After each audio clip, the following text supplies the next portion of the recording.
Hey everyone, Jeff here with a great new audio drama recommendation. Adventures in New America is the first sci-fi political satire Afrofuturistic buddy comedy. Tune in for a stew of stark horror, kitchen sink melodrama, slamming door sex comedy, and the secret cabal of tetchy terrorist vampire zombies from outer space who suffer from a complete lack of sartorial style. At turns delightfully campy and bitingly pointed, Adventures in New America reimagines old-time radio through Afrofuturistic satire, and it's a must-listen. The first episode of Adventures in New America just dropped, and you can listen right now. Find out more at adventuresinnewamerica.com or search for the show in your favorite podcast app. I'm a person who likes to be with other people, but definitely likes my alone time. When I'm with other people, I like to be lively and fun and active and engaged. I like to have a lot of fun, but I like to accomplish things. And why I'm here on Earth? I think my siblings needed a baby of the family. Previously in Greater Boston. I'm Dimitri's big sister, Nika. Together, we solve great mysteries. She's been hit by that stuff, the beams, and they're hot. I don't want to talk about it. Dear Daddy, Bobby said that you and she aren't married anymore. That made me sad, and I cried. Well, okay then.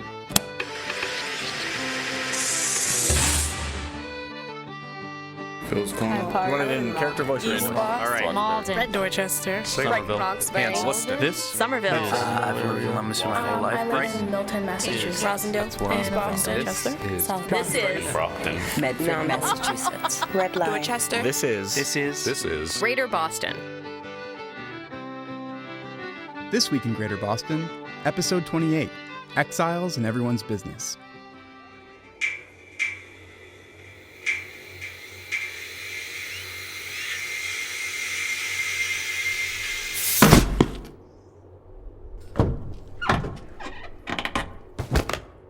Oliver's human-sized escape tube led to an underground bunker he hadn't visited in years, somewhere between Red Line and the Blue Line, far below the trains and stations, but still connected to the abandoned tunnels branching into both the mobile subterranean city and the MBTA transit system.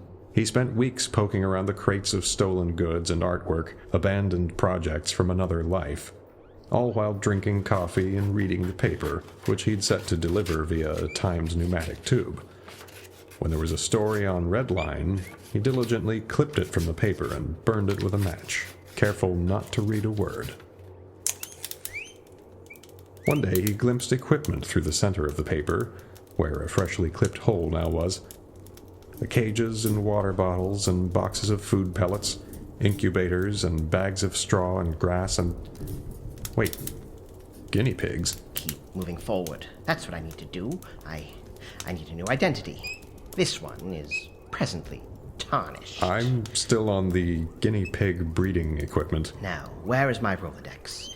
I'll send a tube to Captain Lamplighter, along with her typical fee. Perhaps a bit extra given inflation. She owes me a favor, so I'm sure she can expedite the process. He would always be Oliver West in his mind. Of all his names, it was his favorite. Sounded legitimate, important, powerful, and Oliver had done all he could to make his life match the importance of its label. But now this name wouldn't do, so he would slip it off and choose another, like a fresh pair of well-tailored clothes. There. What? There was only one other person alive who knew about this location. He had dispatched Philip on a dangerous mission shortly after arriving in the bunker. Phil had contacted Oliver using an established go-between, an information courier and professional handwriting imitator named Willard Maltby. Why does that name sound familiar? Oliver used Maltby to send Phil a cell phone and then left a message on the active device. He needed someone attended to. He needed Michael taken care of. Michael. I'm guessing Phil had a deliberate misinterpretation of those words, taking care of Michael by feeding him rather than disposing of him. That explains the groceries. Good for him. So where was Philip now? He had warned him to keep his distance, both from Oliver and the task he requested. Had he been caught? Had he led the authorities straight to his hideout? That didn't seem likely.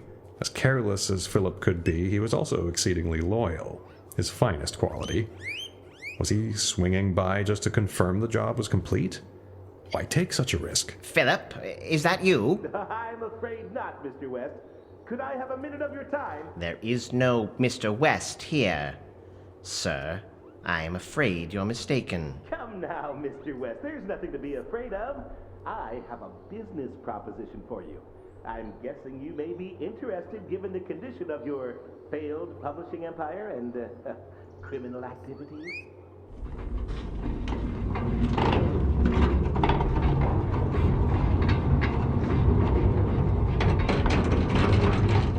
Who are you? Where did you get all of these extremely slanderous, very unverified, and completely untrue notions concerning myself and my activities? How did you even find me here? My name is Sales. Pleasure to meet you. I represent a private association. How should I put this? A business that makes it its business to know your business. My business? What does it want with my business? Oh, not just your business, Mr. West. Everyone's business. The business of everyone is everyone's business. That's one of hundreds of trademark slogans, so make sure you don't repeat it. I'd hate to slap you with a lawsuit after just meeting you. That doesn't make any sense, Mr. Sales. Oh, just sales, please. And I suppose you're right. But neither does wasting your time and resources hiding away in a rabbit hole like this. What are you waiting for, Mr. West? Tumble down the rabbit hole and reach your destination. I'm not sure what... Let me put my cards on the table. We intercepted your request for a new identity. We can secure you one right here and now. I have all the documents and details in my briefcase, and all we ask of you is to continue your work with Redline. My work? I don't know what you... We're very impressed with how you've been managing Mrs. Bespin's campaign, and we have no doubt with your continued influence, she can secure the position of mayor and make the city reach its full financial potential. Redline could be very valuable to us, Mr. West.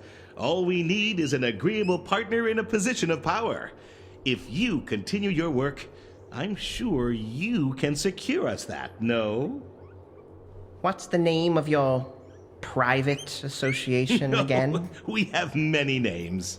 Give me one, then. Perhaps, when the time comes. How am I supposed to take you seriously if you can't even offer any proof of your validity on the market? Well, you're not really in a position to request any validity, are you, Mr. West?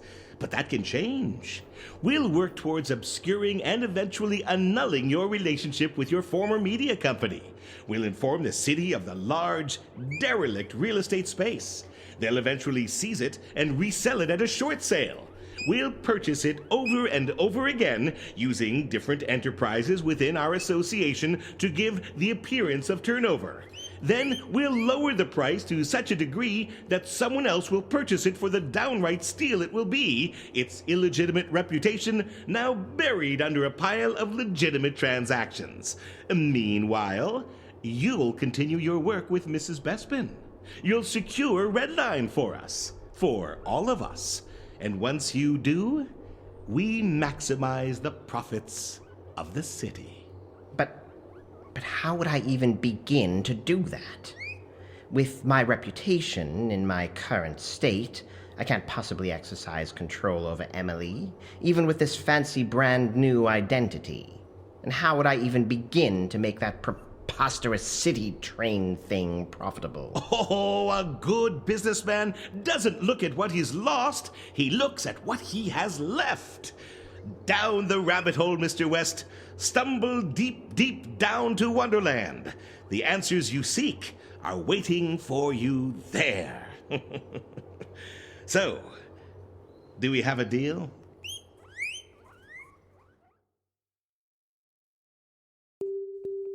Since the dawn of time, all of humanity has been drawn to the unexplained, the uncanny, the unsolvable. Stonehenge, the Bermuda Triangle, the Loch Ness Monster, Bigfoot, the identity of Jack the Ripper. Why do these mysteries haunt and taunt us so? Why do so many of us stay up Fake late? Nika had opinions about all this. Opinions with a capital O. This show was a huge opportunity.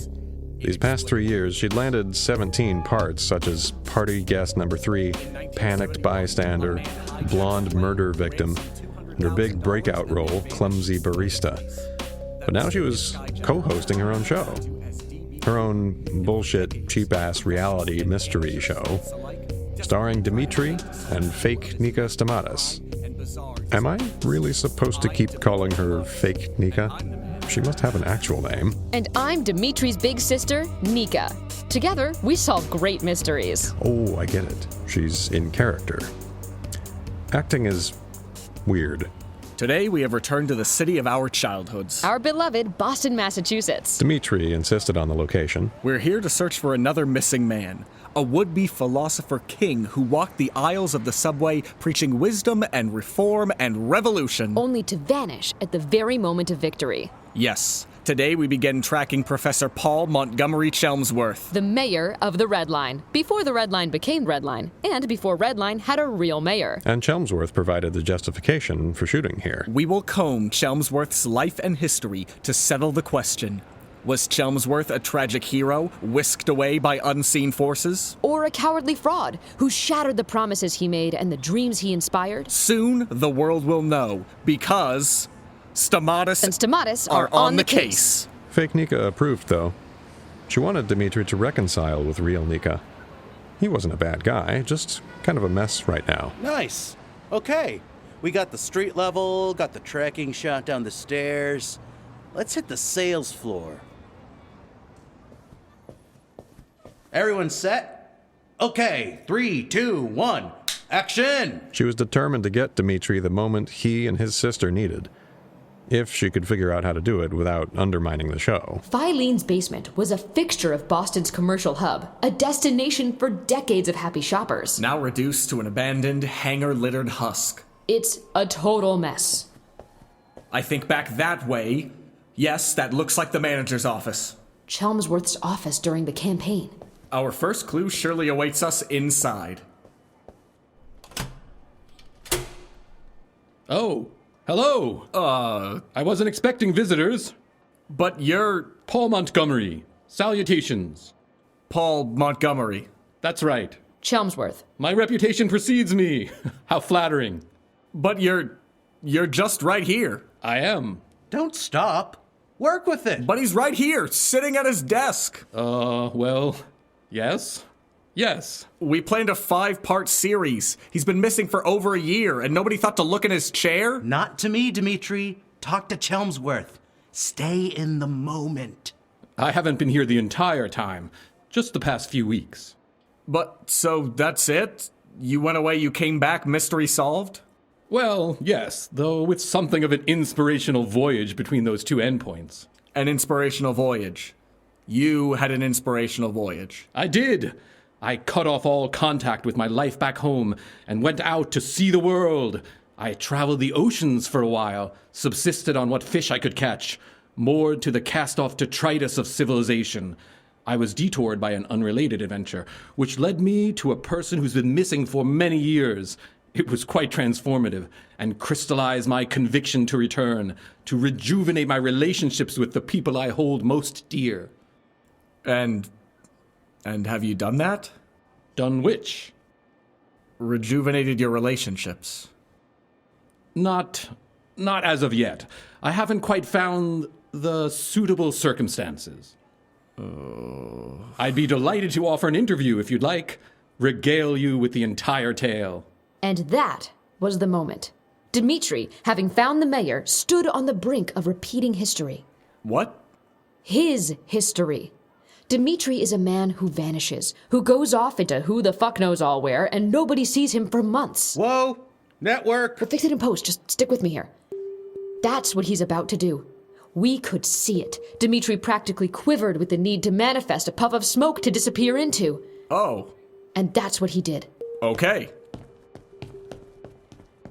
He vanished into the urban labyrinth, pursuing his true quest. We sought a missing man, with hardly an inkling that his return would spark another disappearance. I'm Nikas Damatis, and this is Inexplicable Riddles, The Hunt for Dimitri. Okay. We begin our journey with a solved mystery, the elusive Professor Paul Montgomery Chelmsworth in an exclusive interview. Oh. Okay. Should I just keep rolling?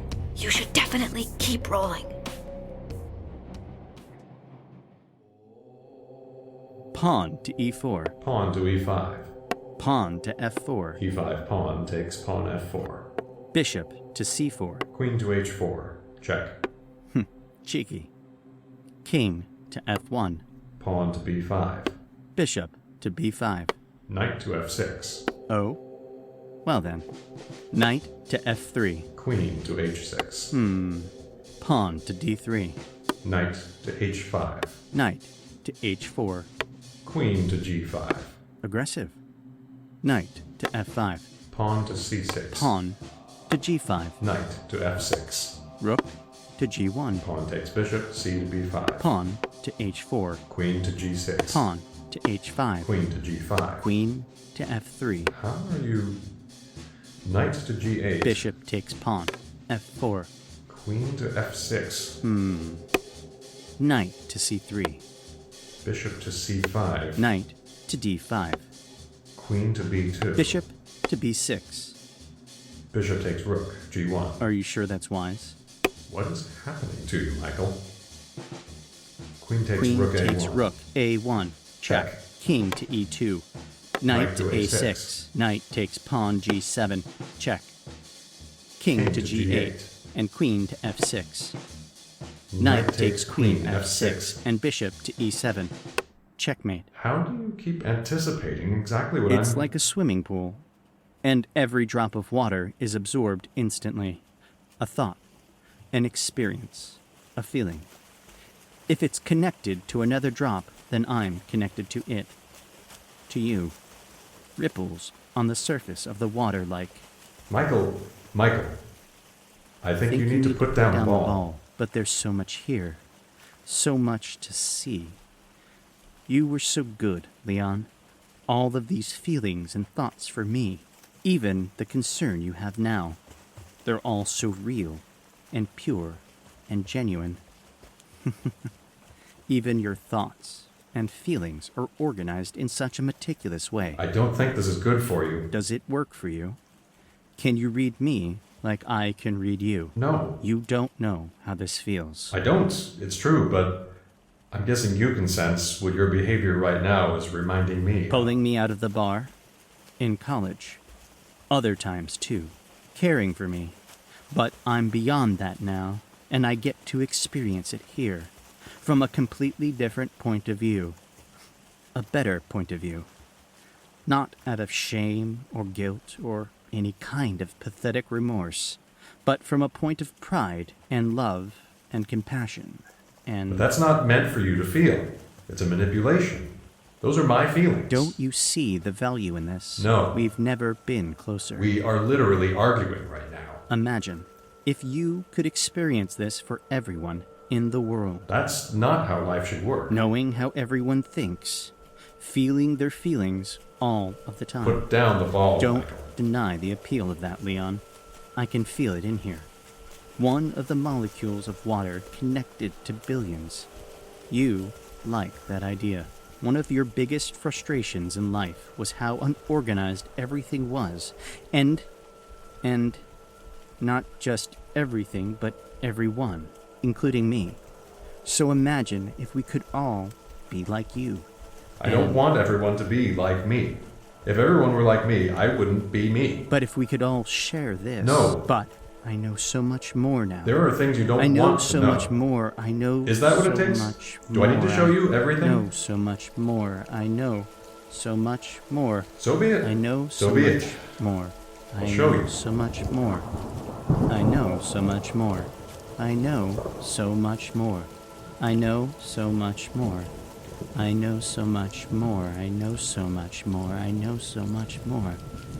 I know so much more. I know so much more. I know so much more. I know so much more. I know so much more. I know so much more.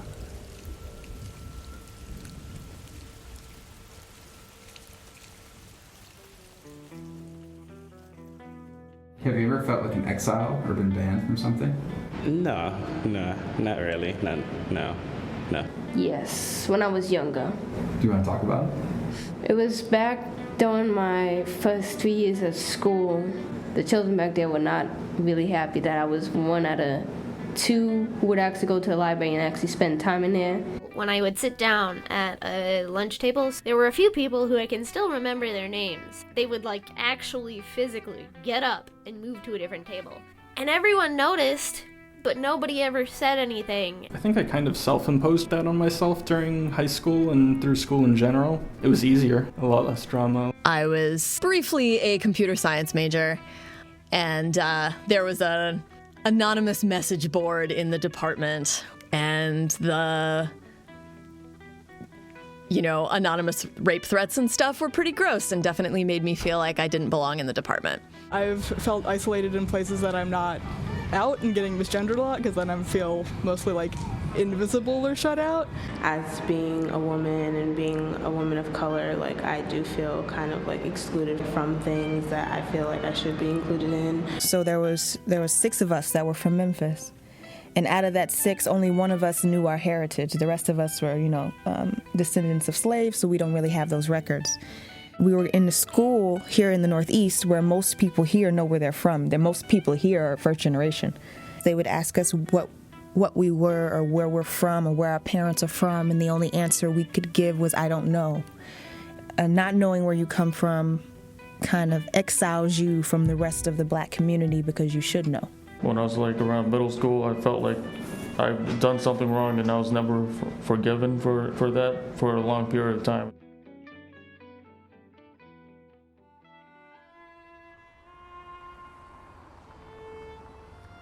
Mallory missed her critter friends.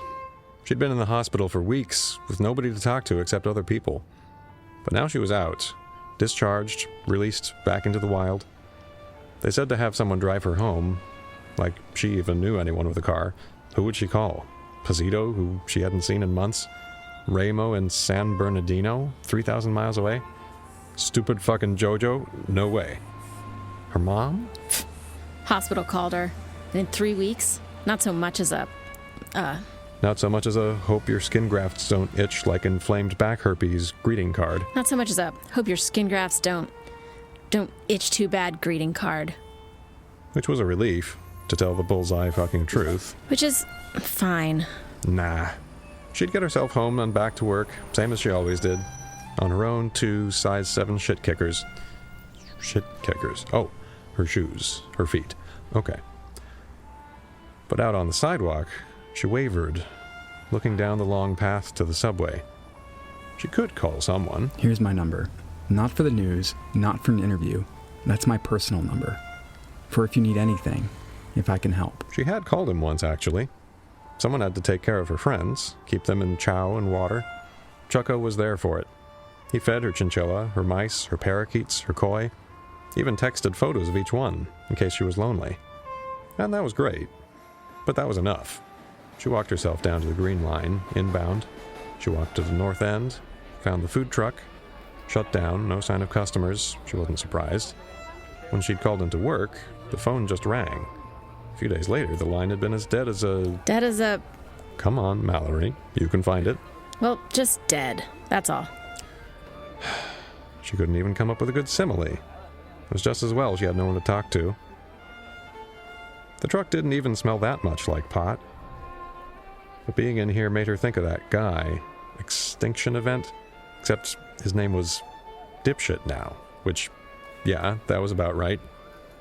He'd confessed. She'd seen him on the news, reported by good old Chucko. She'd never seen Chuck look angry on the news before. And not just about the ruined wedding. Chuck said Mallory's name, called her a hero. She imagined Dipshit watching the report in his cell. Dipshit with his moral pronouncements about doing no harm to any living thing. Would her injuries make him squirm? Would he cry? Like crying changed anything anyway. He was still the reason Mallory had bandages across her whole back and was supposed to be taking serious pain meds, which she'd refused. I mean, duh. No way was she risking executive-style addiction BS just to deal with pain. But Nika, she and Dipshit were always trading those files. Like, what was that about? Nika was never mentioned, and she sure seemed like too much of a bumblefuck to pull off such a complicated plan. But where was she? Why was she gone? But whatever. There was nothing here. She should just go home. Except Mallory didn't want to go home. Home was comfortable, and all her friends were there. All the things that ought to make her feel like herself again. All the things that ought to make her feel better. But she didn't feel like feeling better. She walked back up toward the common, where she could sneak into the old abandoned Tremont Street tunnel, where she could be alone in discomfort.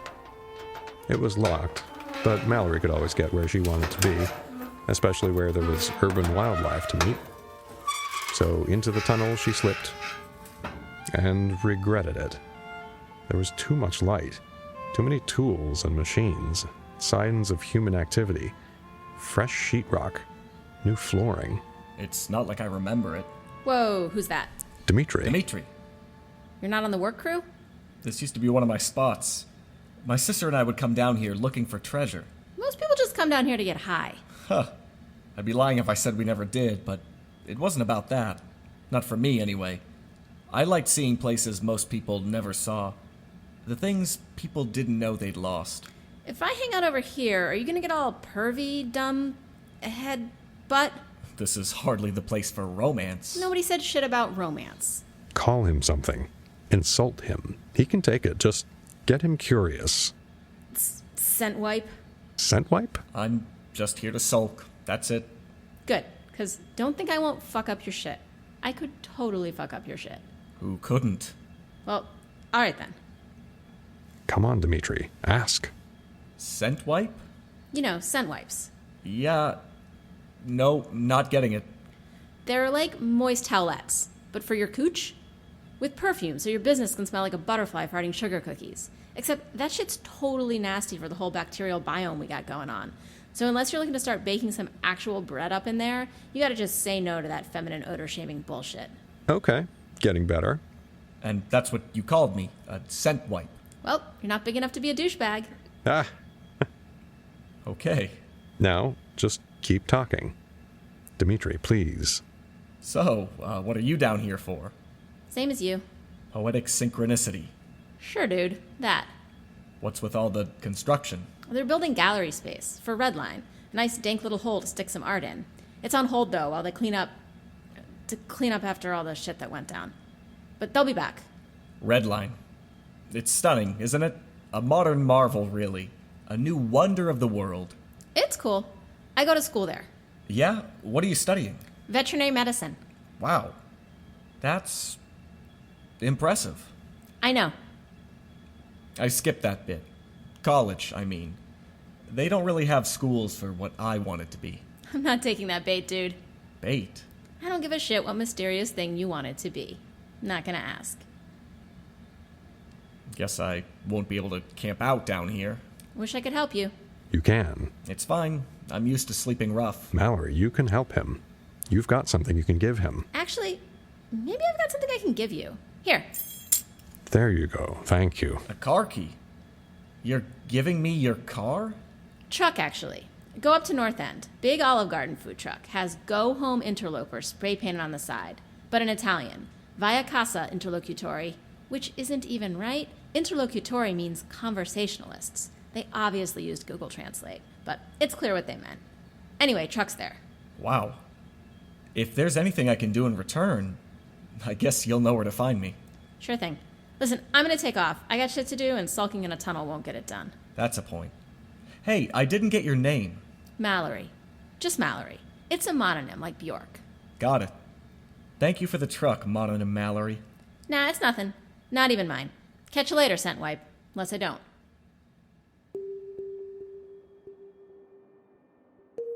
Hello, I'm Nika Stamatis, investigator extraordinaire. earlier today, my brother Dimitri and I set out to solve the months-old mystery of the absentee mayor of Redline.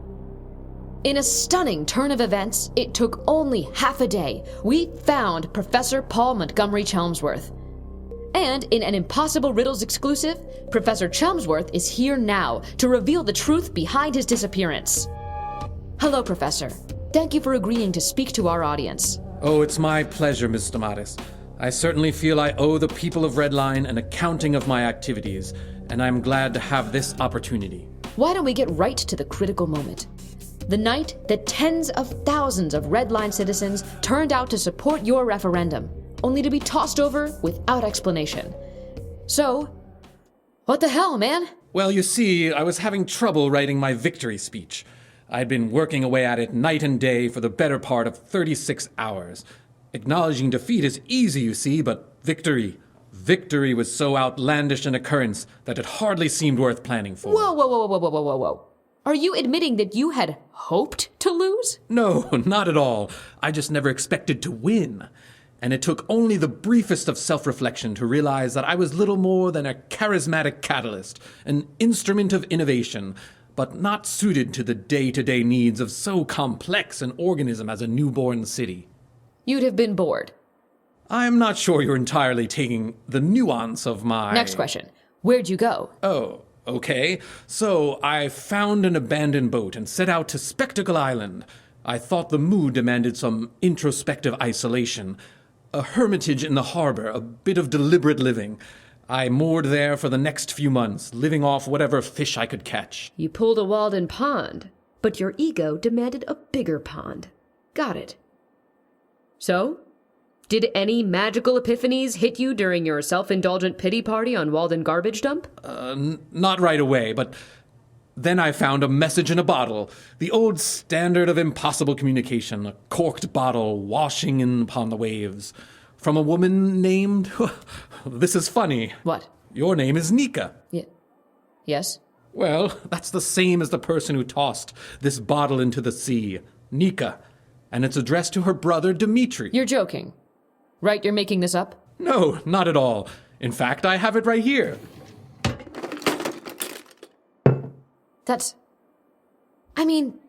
What the hell, man? He was right here, like 10 minutes ago. You were just talking to him.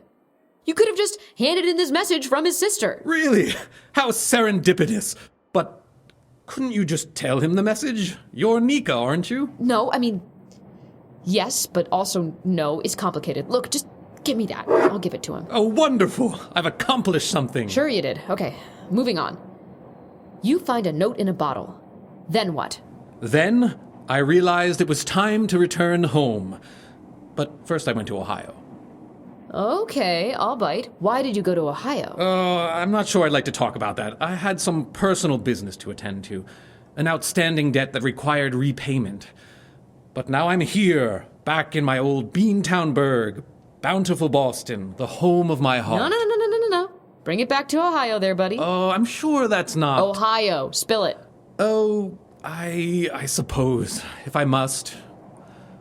Well, you might know that some years ago I was engaged to be married. Right, to Claudia Wellington. I was hoping to keep her anonymous. We'll be reaching out to her for comment. She gets to decide whether she's part of this or not. Oh, of course. This was all 19 years ago.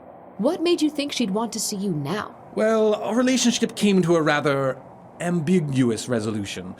I never really gave her an explanation for my reasons for, Abandoning her at the altar? Yes, that. So I thought it was time I finally gave her the closure she deserved. Closure's bullshit. It's a tool for manipulating people into talking to you past the point when they're done talking to you. 19 years later, I doubt she was still waiting on a relationship post-mortem. Yes, well, she said something rather similar. And that was this so-called debt you had to repay? Closure, that's it? That was part of it. And the other part? There is some money that I've been setting aside. You tried to pay her off? Now? For what? It wasn't for her exactly. It's a college fund. Oh, damn, dude. I didn't know at the time. It's still possible that he's not mine. He was 3 before I even learned of his birth. Claudia has never confirmed my assumptions. Whenever I've asked, she's told me it's not my concern. Yeah, man. I take that as confirmation and kiss off rolled into one. Yes, I agree with that interpretation, which is why I've continued setting this money aside. Have you met him? No, he wasn't there when I visited. Apparently, he had left for Boston, hoping to find me around the same time I left for Ohio. A rather gift of the Magi sort of I'm situation. absolutely not down for romanticizing this. Yes, that's fair, I suppose. Anyway, after that, I came home. I'm really pleased to be back. Boston is the balm for my blues. And of course, I am eager to see the municipal marvel of Redline. I listen to it rumbling past my office several times each hour, and it fills me with joy every time. You haven't even gone down into the city yet? Well, of course, my first step into Redline will be an emotional entrance, an exceptional event, an elevating experience. It must be timed just so. You really lean on that alliteration thing when you're trying to deflect, don't you? And of course, the first resident of Redline I'm giddy to greet is the woman who truly ushered in this underground urbanization, the most magnificent mayor of Redline, the extraordinary Charlotte Lindsay Coolidge. Yeah, I bet she's looking forward to seeing you again.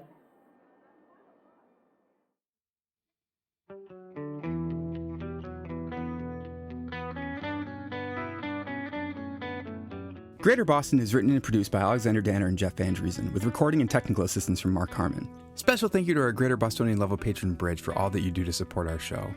If you're interested in becoming a patron too, please visit patreon.com/greaterboston. You can follow Greater Boston on Twitter @InGreaterBoston or on Tumblr at greaterblogston.tumblr.com. Follow us there for news, updates, and behind-the-scenes chats about the show. This episode featured Braden Lamb as Leon Stamatis, Mike Linden as Oliver West, Rick Zeef as Sales, James Johnson as Dimitri Stamatis, Kristen DiMercurio as Fake Nika, Kenny Garcia as Spencer Green, James Oliva as Michael Tate, Joanna Bodnick as Mallory, Jeff Van Driesen as Chuck Octagon, and James Capobianco as Professor Paul Montgomery Chelmsworth. Interviews with real Greater Boston residents. Transcripts are available at greaterbostonshow.com. Charlie on the MTA by Emily Peterson and Dirk Teedy. Archibald McDonald of Kepik by Dirk Teedy. Crested Hens by Dirk Teedy. Drums by Jim Johansson.